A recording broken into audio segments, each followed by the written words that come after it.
You don't know what it means. Most of us do not understand what it means to be a Biafran. You have not seen anything yet. I was kidnapped.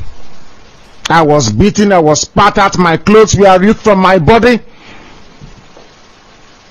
Women urinated and poured it on me because of Biafra, so that they may humiliate me to such a point that I will not talk about Biafra anymore. They videoed me. Masop has a video of me where they were beating me, dragging me on the floor, tearing my clothes because I spoke the truth. That did not stop me from talking about Biafra. It did not stop me from taking Radio Biafra to Enugu. It did not stop me from broadcasting Radio Biafra from Nnewi. It did not stop me from broadcasting Radio Biafra from Onitsha, from Owerri, from Aba, from Port Harcourt. I am resolute. I don't retreat. Welcome, never. Viewers, thank you so much for joining me on my program once again. I appreciate you wherever you are connecting from. If you are joining me from Africa, from Asia, from Europe, from America, or from Australia, I really do appreciate you. Thank you very much for your contributions on my channel. Thank you for your comments on the comment section. I learn a lot from you all day. Please continue to comment on the comment section each time you watch my video. Whatever be your contribution, whatever be your suggestion, put it down on the comment section. If you agree with me, thank you, put it down on the comment section. If you don't agree with whatever I'm saying, it's also welcome. You can say your own view, express yourself, and tell us why you do not agree. We can learn from you. You never can tell. You learn from us, we learn from you, and that is where we grow. We are looking for a solution. Nobody knows it all. We are all seeking for a solution for us to get out of this very contraption that is holding everybody bound. That is the most important thing. Referendum is the key. That is what we're pursuing. We are not asking for war. We are not fighting anybody. Neither are we preaching any hate. We are not preaching a hate speech. We are not fighting anybody. We are not asking for war. All we are asking for is referendum. The right for people to decide their fate. The right for people to decide where they want to belong. The right for people to decide what they want to practice. You don't have to force people into what they do not want to. You don't have to force people into a union that they do not want to belong to. Give people a chance to say their voice and say their opinion. That is what we're asking for. Is it too much to ask? Is it a bad thing to ask? It is the right of every human being, the right of every human being to desire and make requests and ask for whatever they want. People have the right to air their opinion at all times. Why don't you allow the indigenous tribes in Nigeria to air their opinion? Let them choose where they want to be. You never can tell. At the end of the day, might decide to remain in Nigeria, so be it. But if they choose to go other way, allow them to have their way. You cannot continue to force us into this marriage that do not bargain for. The more you try to do it, the more you are destroying yourself also. It is really sad. It's really sad that the world powers, more especially Britain, is supporting this very Janjaweed, the Fulani Janjaweed, and making sure that we remain in this very contraption. Even when them themselves have pulled away from a union where they have people who have the same ideology. In Europe, where they have almost the same ideology, Britain pulled out from the union. They pulled out from the union, conducted a referendum, people say pull out, and they pulled out.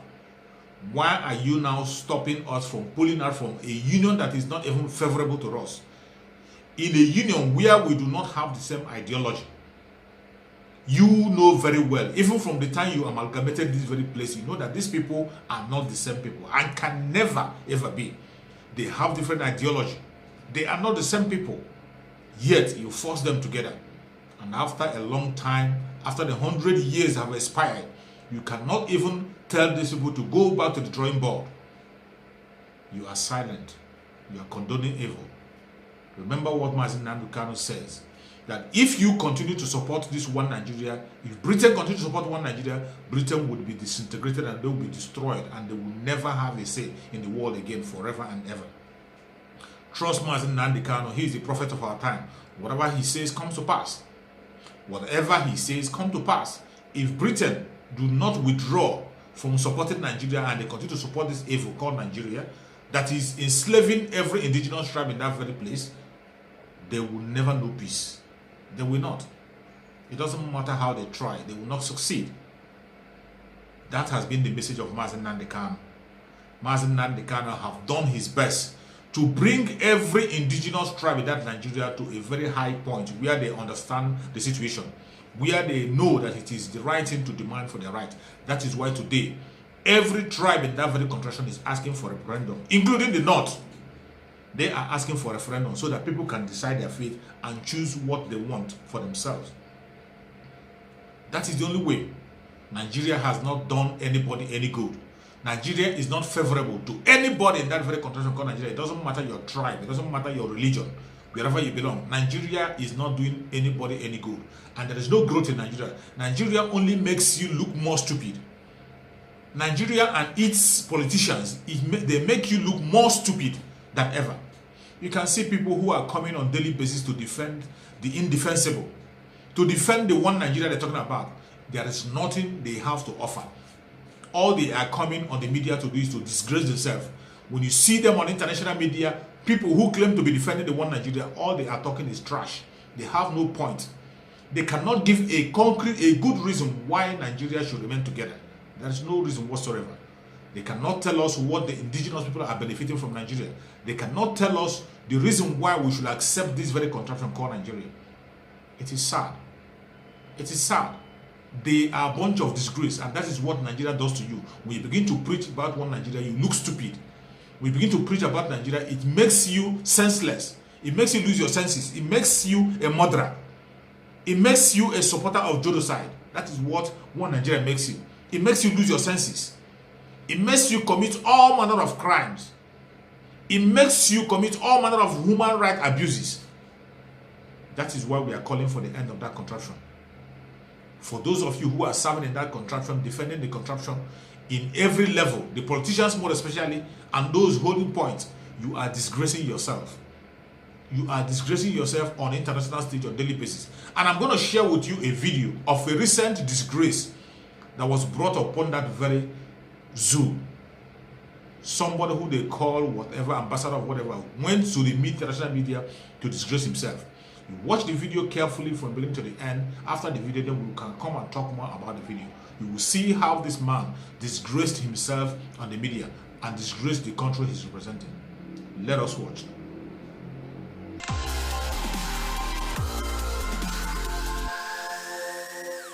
Ambassador Tugar, welcome to Conflict Zone. Thank you for having me. Nigeria is said to be facing a spiraling security crisis. Terrorism, kidnappings, intercommunal violence dramatically on the rise in recent months. Has President Buhari lost control? Certainly not.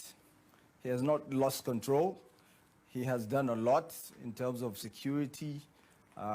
When he came into office in 2015, Boko Haram in the northeast was holding about 18 local government areas. Today, it doesn't hold a single local government area. However, it does not mean that the violence being unleashed by a Boko Haram, for instance, has ended. So it hasn't. They continue to move and strike and run away. It's a very difficult terrain. So it's not surprising that it has stretched out, as indeed such conflicts stretch out in other countries. But Mr. Ambassador, when you look at the sheer numbers, though, the situation does not appear to be improving. In fact, in the first 3 months of this past year, it's been reported more than 2,800 violent killings around the country in the media. And there's also, of course, the repeated kidnappings of school children. I mean, this is what really has been making international headlines. In May, for example, more than 130 school kids, some as young as 7 years old, were kidnapped in broad daylight in Niger State. What do you tell those parents? This is, of course, most unfortunate. It's tragic. It is not what we're hoping for. The government is doing its best to bring this to an end. It's not been easy because of decades of melees in Nigeria that this administration is looking to correct. The negative media reports sometimes also fuel these acts of violence, the kidnapping, the terrorism. So it's the media's fault. It's the media's fault that there's an estimated 700 students kidnapped for ransom since December in your country? That's not what I'm saying. Certainly not. It's not the media's fault, but it has further fueled some of the violence, as we've seen of recent. You have to bear in mind that Nigeria is the most populous country in Africa. It's a nation of 200 million people. So certainly there would be acts of violence, there would be all sorts of issues, particularly since we have endured years of underdevelopment, which this administration is looking to reverse. You mentioned that the government is taking action. I want to look at some of that action because the Senate is considering making it illegal to pay ransom to kidnappers. Is that the government's plan to punish the victims, the parents, in the face of the government's own inability to provide security for their children? Well, you see, Nigeria practices a democratic system of government. You have the principle of separation of power. You have an executive arm, a legislative arm, an independent judiciary, a bicameral legislature. So it's not every single action that that should be attributed to either the president or the executive arm. You know, it has several moving parts. It has several clogs in the democratic wheel. But, Mr. Ambassador, do you think that this is a useful law? Does the president think that this is a useful law? Do you think that parents who fear for the life of a child could really be prevented from paying a ransom by law from a government that is not capable of protecting the children in the first place? Is this useful? We practice a deliberative democracy where there's discourse, and within that framework of discourse, we eventually come up with a position. This is how democracy works, and this is what is happening in Nigeria, which is the most populous country in Africa. It's a country of 200 million people. So you cannot just take decisions by fiat. So you're not taking a position on that. That's what I'm hearing from you. Let's look at the overall situation. I'm allowing the process to take its course. Okay, let's look at the overall situation. A lot of these kidnappings and violence, they're happening in the north, of course. The military there, let's look at their strategy. They're regrouping troops into super camps or garrison towns where they wait to repel the attacks rather than go on the offensive against the militants, for example, like Boko Haram, in their hideouts. Can you explain that? Well, these are perhaps some of the techniques and the strategies employed in asymmetric warfare, which takes place in different parts of the world. Nigeria is not unique when it comes to that. You have to bear in mind that you're often taking on an invisible enemy that's continuously on the move. I'm sure we're in Germany here. I'm sure the Baader-Meinhof was taken on, using similar strategies, or the IRA, or several other insurgent groups and terrorist groups that governments have had to take on in the past. So why should Nigeria be unique? Yeah, but the point, Mr. Ambassador, is that, we are looking at the situation specifically in Nigeria. And in Nigeria, do you admit that it has left a significant portion of the population quite exposed to this particular strategy? I mean, you have the UN, for example, saying that it's making it difficult to get internally displaced people aid. You have leading security organizations saying that these Boko Haram factions, that these affiliated, and similar groups are taking advantage of the space created by the super camp military strategy, and they're moving around more freely. They're building support. They're building their networks.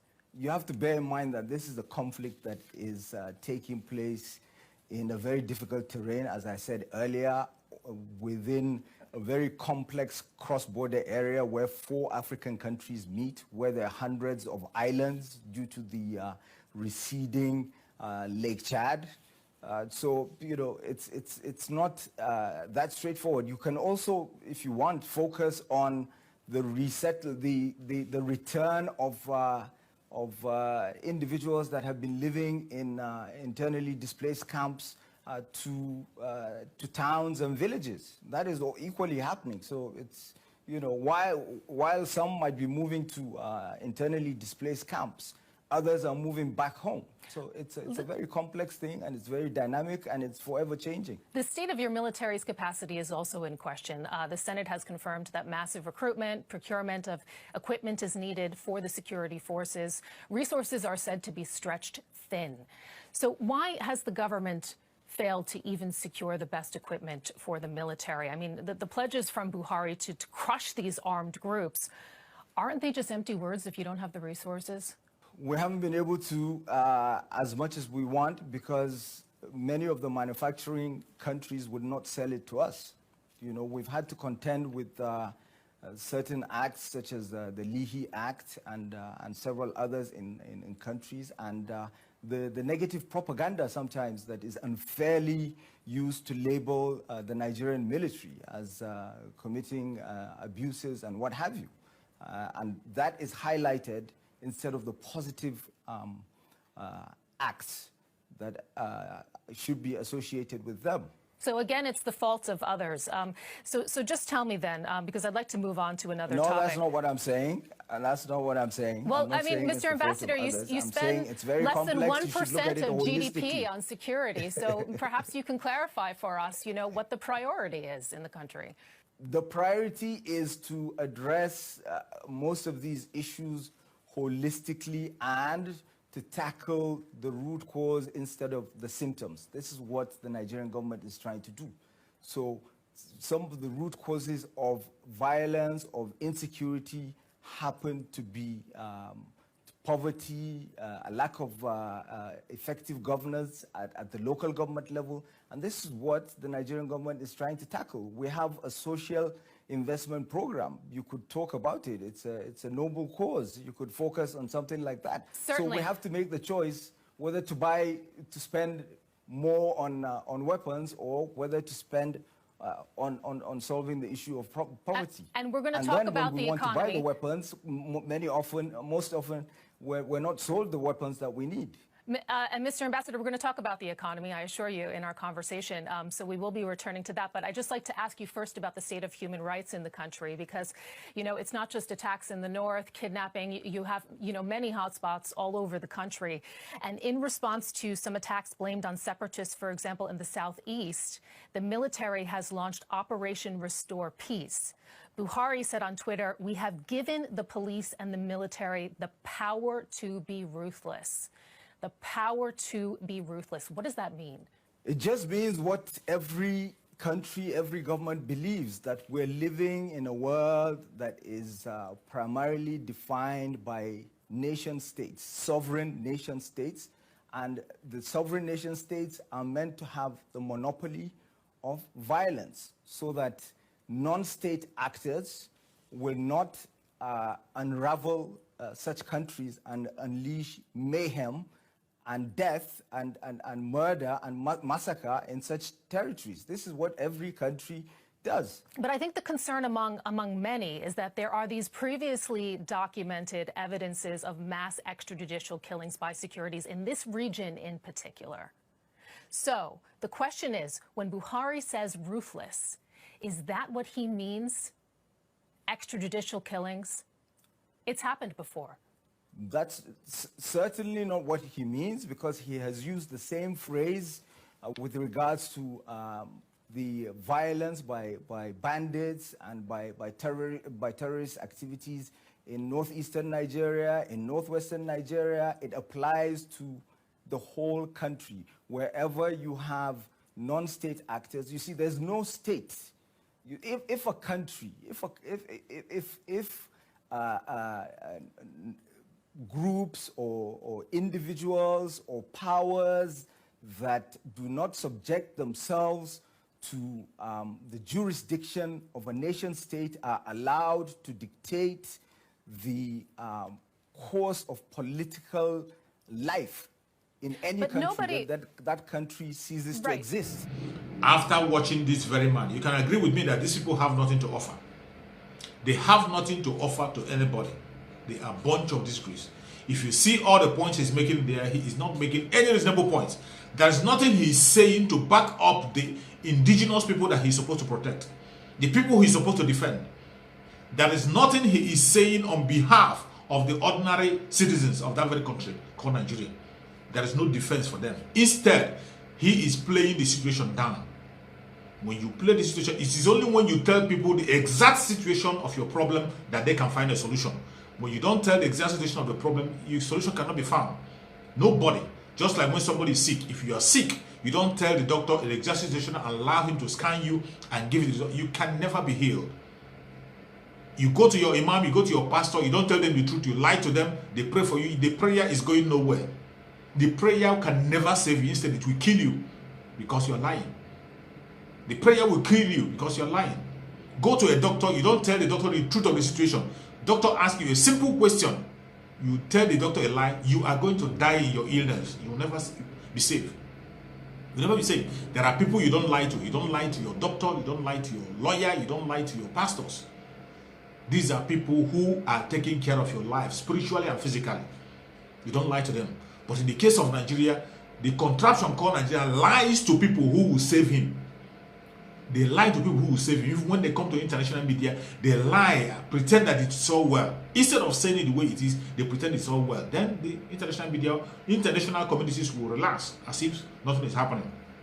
Even though most of international communities have known now, through the social media, not through the conventional media, not through what the government is saying, through the social media, the international community have known the situation of Nigeria, that is not all well. If you see from that very interview, you can see the kind of question that lady was throwing to that idiot. From the question the lady was throwing to that idiot, you will understand that the international community knows what is happening in Nigeria as we speak now, from the social media, from the information gathered at social media, because they are all verified. You will see video evidence that people bring on social media. The video evidence of atrocities that are being committed in Nigeria that they are hiding. Are you talking about kidnapping, killing, and all sort of paying of ransom? It is on social media. People bring it out there. They bring the true information. But when you go to the government or the conventional media, they play it down. They play it down. They play it down. They will not tell you the truth. They continue to lie. You see him coming there to talk about Nigeria being the most populous black nation in the world. Is that a title? Nigeria being the most populous nation in the world, is that a title? Is there any benefit attached to that? Is there any benefit attached? By saying that, he is using that now as the reason why Nigeria cannot be able to secure themselves. Knowing fully whether you cannot be able to manage the most populous nation in the world, why are you still forcing this populous nation to be in one place? 200 and something million people. When you have not even been able to manage your own family, you want to manage 200 and something million people. Why don't you break this thing up and let people manage their regions so that it will be easy? What is so interesting, what is so important about being the most populous black nation in the world? What is so important about it? What title, what award have you won with that? But each time they come, you see him making a case with that. That's the reason why they cannot be able to find a solution to the insecurity in Nigeria, because they have a very large population. Then people are calling you to have a referendum and break this thing into pieces so that people can manage themselves and be safe. Yet you don't want it. You don't want it. What do you want? What do you want? These people do not mean well for you and I. The ordinary citizens of that very country, people, they don't mean well for us. That is why people are speaking. People like Mazi Nnamdi Kanu is standing his ground, consistently asking for a referendum, asking for the breakup of this very contraption that is killing every indigenous tribe. They should be broken up so that people can be able to grow in their own speed, so that people can be able to strive, so that people can be reasonable, people can live like human instead of living like animals. That is the only solution. A breakup will solve all the problems we are looking at in Nigeria as we speak. You can see from everything that idiot is answering, he's always talking about being the most populous country. It's not easy to manage. It is not easy to manage. Break it up and let people go their separate ways and manage their regions. Give a referendum. Nobody is forcing anybody into any way. Nobody's going to force you to be a Biafran. Nobody's going to force you to be a member of Oduduwa. Nobody's going to force you to be for the Middle Belt. Let there be a referendum. People will decide where they want to belong. People will decide their fate. If at the end of the day they choose to remain in Nigeria, let them go ahead and remain in Nigeria. Why is it so difficult? Why is it so difficult to accept? There's no other reason only because some certain group of people have decided that they are going to protect every of their loot, and they are going to make sure that they are the ones in control, and they are going to steal the indigenous people's land and give to the Fulani Janjaweeds. That is their plan right from the day one. The plan that have been carrying from their father, so-called father Uthman Danfodio, who said he's going to dip the Quran into the Atlantic Ocean. That is what they are pursuing as we speak. That is why the northern Nigeria has handed over their section to terrorists without anybody bothering. Without anybody bothering, they move as if nothing is happening. You saw on media, the whole terrorist group in this northern part of Nigeria came out and tell you that they have united together. They are now together in one. They are seeking for one thing, an Islamic State. You are not bothered. You are not bothered.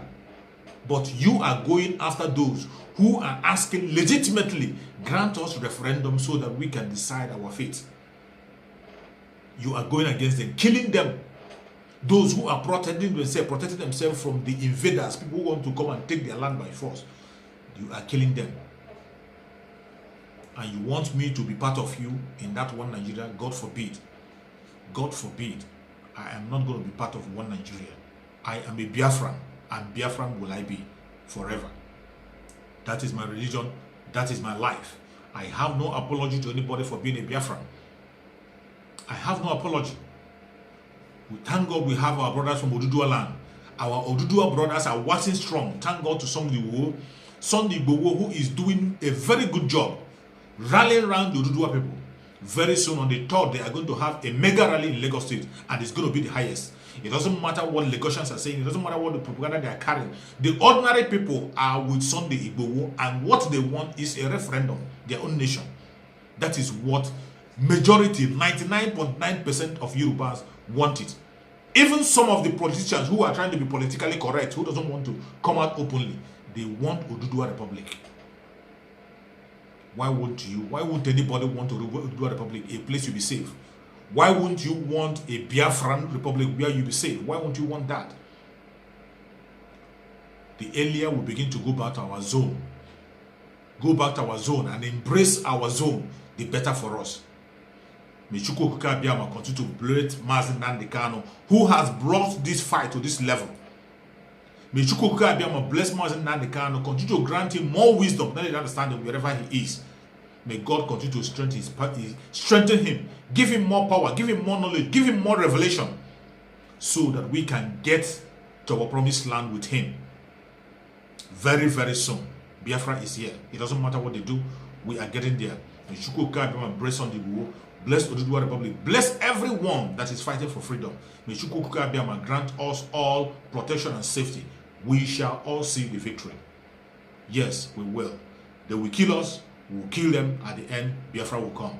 Thank you so much for watching wherever you are watching from. If you have not subscribed, subscribe and share with your own neighbors. Share in any platform where you belong, so that we can be able to pass this message. We will not allow them to tell our message. We will tell our story by ourselves. Thank you so much, and remember this. Bye-bye. See you again on the next